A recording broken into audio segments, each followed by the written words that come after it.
Јанакиевски сепак не е толку гладен. Тој во понеделникот ја примил храната која му била испратена од дома, но вчера храната била вратена, потврдуваат од затворската управа. Оттаму за 1 ТВ велат дека официјално се уште трае штрајкот со глад. Директорот Рахиќ рече дека уште кога Јанакиевски го најавил штрајкот, бил прегледан од доктори и е во добра здравствена состојба.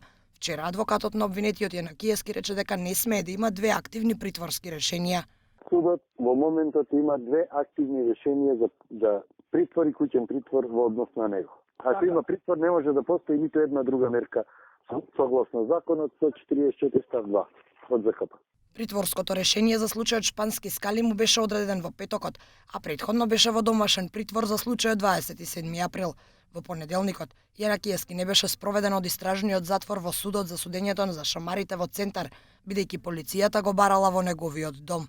За утре, закажано е рочиште за уривањето на Космос, а Јанакиевски е еден од обвинетите. Се очекува утре полицијата да го спроведе од истражниот затвор до судот.